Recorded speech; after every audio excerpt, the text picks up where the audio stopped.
Ici Lucas Marchand, pour les investisseurs, je suis ravi de vous retrouver pour une nouvelle vidéo pour un point de marché, un nouvel épisode de Mental d'investisseur. À nouveau, je suis dans les bois, un véritable homme des bois qui pour vous fait le point sur les marchés le plus souvent possible.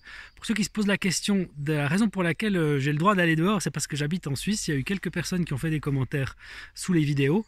En Suisse, nous avons le droit de sortir et donc je profite de me promener dans les bois, dans la nature pour faire un petit peu le vide dans ma tête et puis prendre du recul par rapport à toute l'actualité que nous vivons en ce moment, qui n'est pas toujours hyper facile.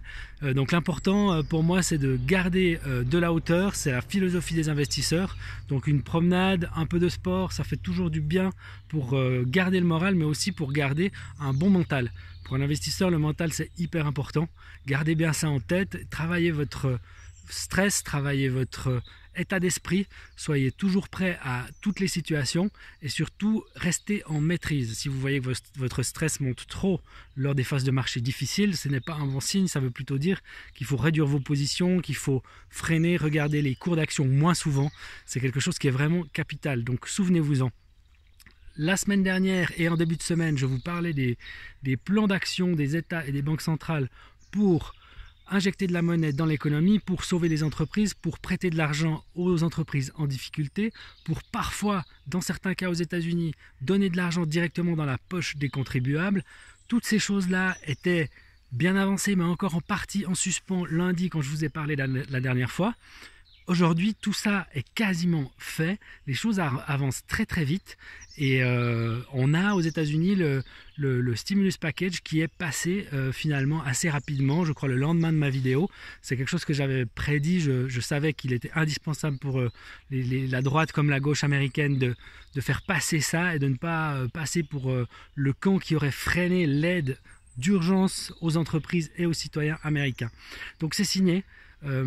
On a vu depuis 3 jours que les bourses du monde ont fait un petit rallye. Elles ont monté très rapidement. On avait parlé lundi d'un début de creux qui se formait. C'est maintenant confirmé. Je ne dis pas qu'on a atteint un bottom. Ce qui s'est passé, c'est qu'on a bel et bien rebondi fortement.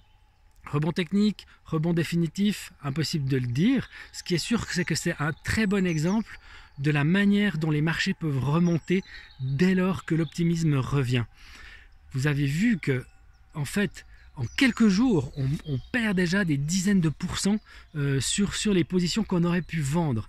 J'avais fait une vidéo qui a très très bien marché, qui a fait un petit peu le tour de la toile sur ce qu'il ne faut pas faire pendant la crise du coronavirus. Ce qu'il ne faut pas faire, c'est vendre dans la panique. Ceux qui ont vendu il y a 4-5 jours, maintenant ont peur de ne pas revoir les prix auxquels ils ont vendu parce que peut-être que c'est la fin du bear market. Peut-être pas, mais c'est aussi très possible que ça arrive maintenant. Donc, on se retrouve dans une situation où on a vendu avec de fortes pertes et on n'ose même plus revenir dans le marché parce qu'il y a déjà 20% de différence avec les prix auxquels on était sorti. Donc, suivez bien ce conseil, ne paniquez pas. Si vous devez encore entrer dans le marché, entrez-y doucement.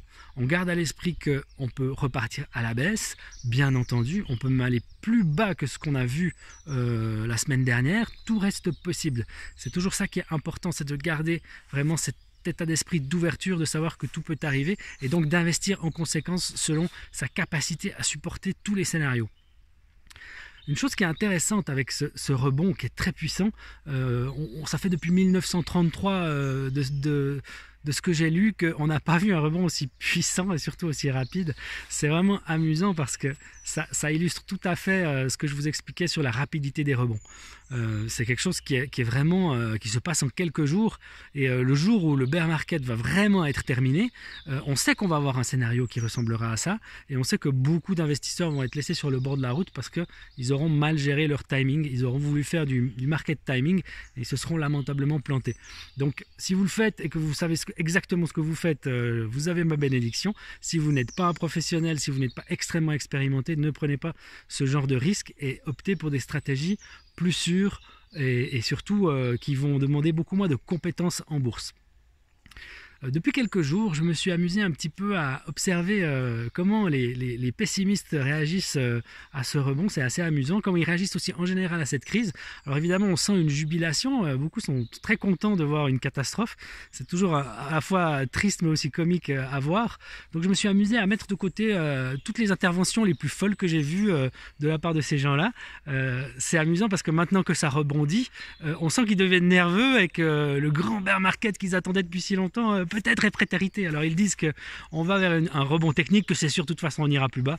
Ils ont peut-être raison, mais c'est amusant de voir qu'ils refusent de prendre du recul par rapport à leur propre point de vue. Et ça, c'est aussi une leçon pour vous, c'est de savoir que quand vous prenez une décision, quand vous défendez votre position sur les marchés, vous devez être capable de vous remettre en cause. Et souvent, on voit chez les investisseurs beaucoup d'idéologie. C'est l'idée qu'il faut absolument avoir raison, il ne faut jamais avoir tort. On prédit soit un bull market, soit un bear market toute sa vie, et on a raison de temps en temps. Et quand on a raison, on le claironne sur les toits, et quand on a tort, on oublie très vite tout ça, on ne dit rien, on lance la coince, et on revient 6 mois plus tard ou 1 mois plus tard pour dire que le bear market va revenir ou le bull market va revenir. Donc ça, c'est plutôt une manière de communiquer, parfois de faire du marketing. C'est vraiment quelque chose d'idéologique. Et vous, quand vous investissez, ça ne vous intéresse pas en fait.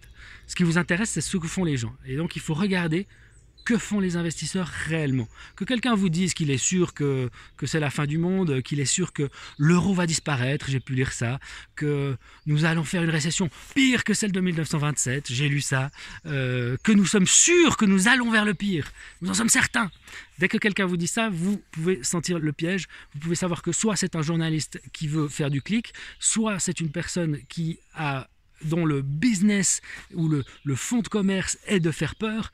Ça marche très bien malheureusement. Il y a beaucoup de gens qui ne comprennent pas bien l'économie et qui sont très idéologiques par rapport à ça, et donc ils ne font que de regarder des vidéos et de consommer des contenus très alarmistes, très catastrophistes. Faites attention à ça, c'est vraiment un piège pour l'investisseur.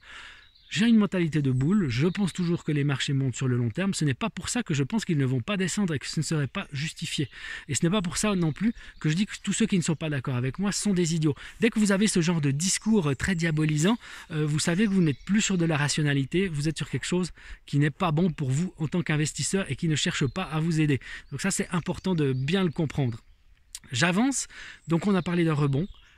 On a parlé du fait qu'il a dépendu en partie des gros paquets de relance économique faites par les pays du monde entier, mais c'est aussi en partie dû à un peu de réassurance sur la situation du coronavirus. Bien sûr, ça explose dans le monde entier, mais beaucoup de gens observent avec attention ce qui se passe en Italie, et en Italie, on est en train de voir que la courbe semble s'aplatir et qu'on n'a plus une explosion exponentielle des cas. Lundi, je vous avais dit qu'il fallait se méfier de cette réduction des cas. Je pense que j'avais un petit peu raison, parce que même si on n'a pas revu la hausse explosive de ces dernières semaines, la baisse des cas n'est pas tout à fait claire encore, ça semble plutôt devenir plat. Hier, on a de nouveau eu pas mal de cas, même en fait énormément de cas en Italie selon les chiffres officiels.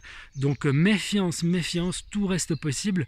Il faut bien garder à l'esprit qu'on pourrait revoir l'Italie partir en explosion. Je ne pense pas que ce sera le cas, mais il y a une chance pour que ça arrive. Et il faut voir aussi qu'en Chine, on pourrait craindre une réémergence du virus. Donc on suit ça de près, on sait que c'est un gros risque pour les marchés. Si on écarte cette idée de voir à nouveau des cas de coronavirus apparaître dans des pays où ils sont censés l'avoir résolu, ou si on écarte l'idée que la crise en fait, du coronavirus va durer des mois, si on se dit que dans 2 à 3 mois on sort de la quarantaine ou du confinement, alors là, c'est un scénario très optimiste qui se dessine, en tout cas pour moi. Je pense que beaucoup de gens sous-estiment la puissance avec laquelle l'économie va repartir. Beaucoup d'analystes insistent sur le fait que ça va être difficile, ça va prendre du temps, les chaînes de logistique ont été disruptées, mais je pense qu'ils sous-estiment aussi la puissance avec laquelle le système qu'on a actuellement peut rebondir. On a aujourd'hui des systèmes informatiques qui sont très puissants, on a des chaînes de logistique qui malgré tout sont extrêmement robustes et surtout agiles. On a des sociétés comme Amazon qui sont vraiment très fortes pour relancer des processus logistiques, et aujourd'hui la plupart des grandes entreprises du monde sont très informatisées et sont capables vraiment de communiquer très rapidement et de relancer les chaînes d'approvisionnement très vite. On oublie aussi parfois que le domaine de la restauration, le domaine du tourisme, c'est pas la même chose qu'en 2008 quand c'était les banques qui étaient menacées. Réengager des gens quand on est restaurateur, réengager des gens quand on est tour opérateur, ou plutôt quand on gère un hôtel, ça va très vite et la réouverture peut se faire très vite.